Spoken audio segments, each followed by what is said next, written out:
Let's talk some Kentucky recruiting. Now, the Cats with a huge win on the recruiting trail today. A bit of a surprise, as I said, to a lot of insiders.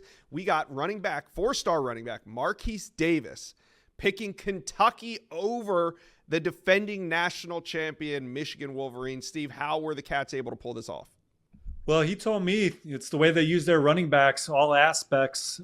He says it's just like the NFL. So he sees an opportunity to be prepared to play at the highest level. And then Kentucky, they've traditionally recruited the state of Ohio very well under Coach Stoops. Vince Marrow is one of the best recruiters in America. He was the lead guy on it. Jay Boulware, running backs coach, offensive coordinator Bush Hamden, and then certainly Coach Stoops certainly involved. He visited Michigan and Kentucky a lot here, and it's Kentucky winning out. And he also pointed to those coaches. He said that they're great people, the opportunity that came with it. I want to go there and try and make a change.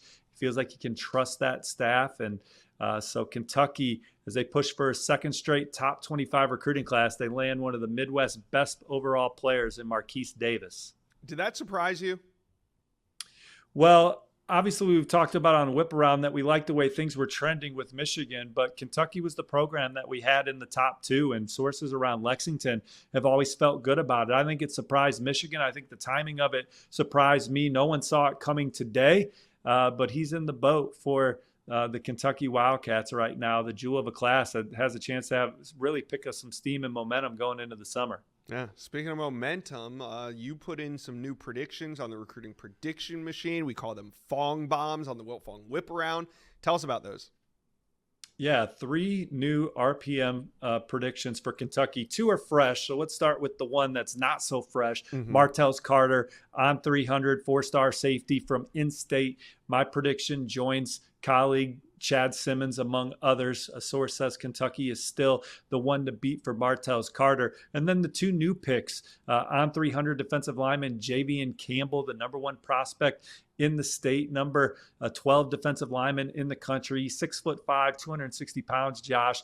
And he's also high on Ohio State, Auburn, Alabama, and Georgia, among others. All 4 of those programs and Kentucky going to get an official visit in June. But a source close to Campbell says Kentucky is the one to beat going into those official visits. And it's a place where they feel it's an opportunity to get the best out of him, a place that'll be the most invested in him. And then tight end Brody Lennon out of Cleveland, same place as Marquise Davis. Vince Marrow again leading the charge for Kentucky. They're battling Penn State and Pittsburgh for Brody Lennon, but source indicates that Kentucky is the one to beat right now for him. All right, Kentucky fans, let me know how we feeling about this latest recruiting momentum. Comment section below. How good can this class be for the Cats? Let me know.